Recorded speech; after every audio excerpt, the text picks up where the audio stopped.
بسم اللہ الرحمن الرحیم۔ السلام علیکم، ہمارے چینل پر خوش آمدید۔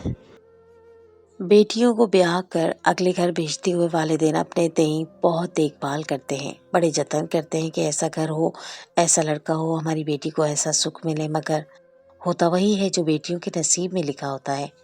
کسی نے کیا خوب کہا ہے کہ ماں باپ دنیا کی ہر چیز بیٹی کو جو دے سکتے ہیں، جو ان کے بس میں ہوتی ہے، مگر نصیب نہیں دے سکتے۔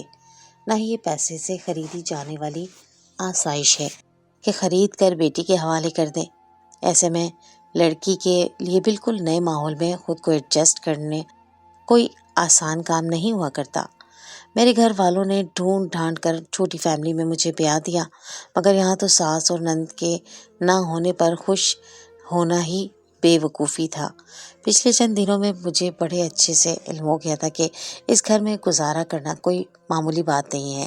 اس پر یہ کہ شوہر گھر پر نہیں تھے اور سسر کے ساتھ تنہا رہنا مشکل سے مشکل تر ہوتا جا رہا تھا۔ شوہر نے مجھے اتنا فرینک ہی نہ ہونے دیا تھا، بس بات برائے بات ہی کرتے تھے، اور جانے وہ اپنے باپ کے خلاف کچھ سننا پسند بھی کرتے یا نہیں۔ میری شادی کو صرف 20 دن ہوئے تھے کہ شوہر واپس لوٹ گئے۔ ایسے میں سسر کا رویہ میرے ساتھ بدلنے لگا تھا۔ میں چاہ کر بھی ان کی شکایت نہیں کر پا رہی تھی، اور نہ ہی یوں سسر کے ساتھ تنہا رہتے مطمئن تھی۔ ہر وقت گھبراہٹ کا شکار رہنے لگی۔ آج کل ویسے ہی ماحول اس قدر خراب ہے کہ کسی کا کچھ بھروسہ ہی نہیں ہوتا۔ میرا قریبی ترین اور محافظ مرد تو میرا شوہر ہی تھا، مگر میں عجیب پریشانی میں مبتلا تھی۔ سوچ سوچ کر حالت خیر تھی۔ ابھی میں ہمت جمع کر دی کہ سسر کی ایسی حرکت دیکھی کہ چکرا کر رہ گئی۔ وہ تو بنا آہٹ کے ہی میرے کمرے میں داخل ہو گئے اور میرے بستر پر۔ میرا نام مومنہ ہے، میری عمر 17 سال تھی۔ میرے لیے 14 سال کی عمر سے ہی رشتے آنا شروع ہو گئے تھے، کیونکہ میں والدین کی اکلوتی بیٹی تھی، خوبصورت بھی تھی۔ ایک دو خاندان والوں نے بھی میرا رشتہ مانگا، مگر والدین کا ماننا تھا کہ میرے رشتے کے لیے جو خوبیاں انہیں مطلوب ہیں وہ اپنوں میں نہیں ہیں، اس لیے وہ خاندان والوں کو صاف انکار کر چکے تھے۔ ان کی شرائط یہ تھی کہ لڑکے کا بھرا پڑا گھر نہ ہو، لڑکا شریف ہو، اچھا کمانے والا ہو، معاشی لحاظ سے بہت امیر نہ صحیح مگر اس قدر گزارا کرنے والا بھی نہ ہو کہ لوگ ایسے ہوں جو دل اور زبان کے صاف ہوں، کیونکہ ہمارے عزیز و اقارب دلوں میں بغض پالنے والے حاسد اور موقع پرست لوگ تھے۔ خیر 3 سال تک جو رشتے آئے وہ سب ان کو پسند نہ آئے، مگر پھر ان کی پسند سے کافی میل کھاتا ایک رشتہ مل گیا۔ لڑکا 24 سال کا تھا اور ایک ہی باپ کے ساتھ رہتا تھا۔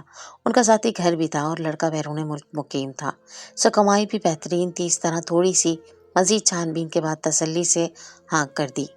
اللہ کی طرف سے بھی یہی لکھا تھا، سو بات طے ہوتے ہی ساتھ شادی کی تیاریاں شروع ہو گئی، اور 4 ماہ بعد میں دل میں 100 طرح کے خوف اور وسوسے لیے رخصت ہو کر اپنے سسرال آ گئی۔ خوف اس لیے کہ میرا رشتہ طے کر دیا گیا تھا، لیکن لڑکا ابھی تک ہمارے گھر نہیں آیا تھا۔ ہمارے گھر کا ماحول اس طرح کا نہیں تھا کہ لڑکا سسرالی گھر نہ آئے۔ میری ماں کا کہنا تھا کہ شادی سے پہلے لڑکے اور لڑکی کی آپس میں ایک چھوٹی سی ملاقات کروا دی جائے، یا کم سے کم صرف سامنا ہی کروا دیں تو کوئی بڑی بات نہیں، آخر کو ان کے ساتھ زندگی گزارنی ہے۔ میرے بابا کو بھی اس بات پر کوئی اعتراض نہیں تھا، کیونکہ ہماری شادی کی بات پکی ہو چکی تھی، لیکن لڑکا ہمارے گھر پھر بھی نہیں آ رہا تھا۔ ایک دن تو میرے ہونے والے سسر نے کہا کہ میں اپنے بیٹے حسام کے ساتھ کسی کام سے نکلا تھا، تو آپ کی طرف بھی چکر لگا لیں گے۔ امی نے سارا اہتمام کر لیا۔ میں تھوڑا سا تیار ہو گئی اور دل میں سوچنے لگی کہ جس انسان کے ساتھ میں نے اپنی ساری زندگی گزارنی ہے اس سے ملاقات ہو ہی جائے گی، مگر جب سسر گھر آئے تو اکیلے تھے، ان کے ساتھ میرا ہونے والا شوہر نہیں آیا تھا۔ جب سسر سے استفسار کیا تو انہوں نے کہا کہ دراصل بیٹی کی طبیعت اچانک خراب ہو گئی، سو وہ گھر چلا گیا۔ مگر میں نے کہا کہ آپ سے کہہ چکا ہوں تو اب چکر لگا لوں، ورنہ انتظار کروا کر اچھا نہیں لگتا۔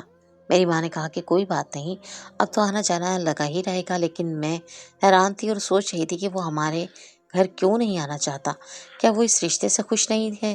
کیونکہ یہ تو صاف ظاہر تھا کہ سسر صاحب معاملہ سنبھالنے کو غلط بیانی سے کام لے رہے تھے۔ انہی سوچوں میں گھرے میری رخصتی کا دن بھی آ ہی گیا اور ہم دونوں کی شادی ہو گئی۔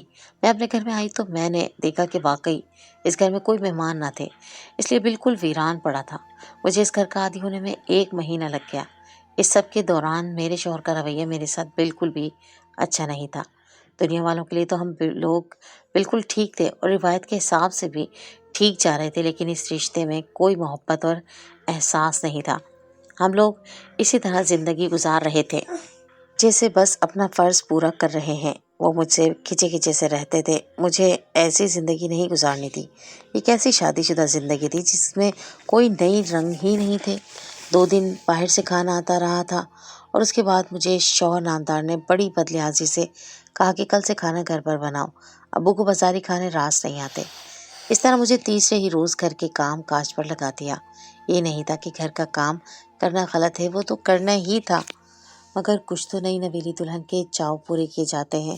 کہیں سیر پر جانا یا شاپنگ کرنا یہ لڑکیوں کے ارمان ہوتے ہیں، اور کچھ نہ ہو تو شوہر 2 گھڑی تنہائی میں میرے پاس بیٹھ ہی جاتے۔ لیکن نہیں، میرے شوہر میرا ساتھ نہیں دے رہے تھے۔ بس ابا جی کے گھٹنے سے لگ کر بیٹھے رہتے اور میں گھر کے کام کرتی رہتی تھی۔ اس دل برا ہوتا تھا، کیا مجھے گھر کے کاموں کے لیے ہی اس گھر میں لایا گیا ہے؟ 2 بول نکاح کے پڑھا کر مفت کی نوکرانی بنا کر رکھ لیا۔ کبھی جو سب ساتھ بیٹھ کر کھانا کھائیں یا گپ شپ کریں، ایسا کچھ نہ تھا۔ شوہر اور سسر ساتھ کھانا کھاتے تھے اور میں اکیلی رہ جاتی۔ کبھی 2-4 لقمے زہر مار کر لیتی تو کبھی ایسے ہی بھوکی سادہ دن گزار دیتی، مگر کوئی مجھے پوچھنے والا نہ تھا۔ اور ایسا سلوک بہو یا بیوی سے تو نہیں کیا جاتا۔ یہ سلوک نوکرانی کے ساتھ کرتے ہیں کہ سارا گھر کا کام سلیقے سے ہو جائے، اس کے بعد تم اپنے راستے میں اپنے راستے۔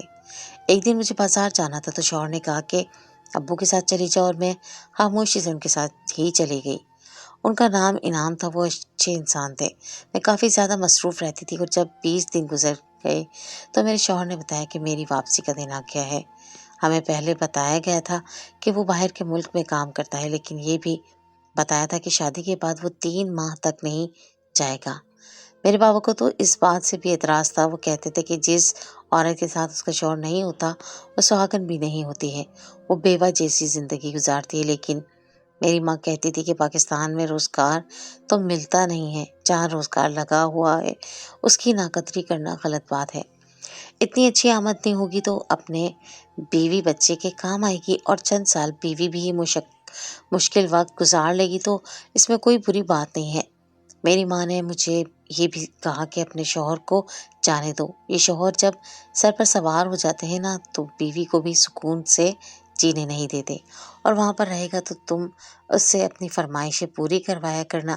اگر اب تم نے اسے روکا تو کہے گا کہ میری بیوی نے مجھے جانے نہیں دیا، یہ میری ترقی کے راستے میں کھڑی ہو گئی تھی، اور تمہاری کون سی ایسی ضرورت ہے جو ہم پوری کر سکتے؟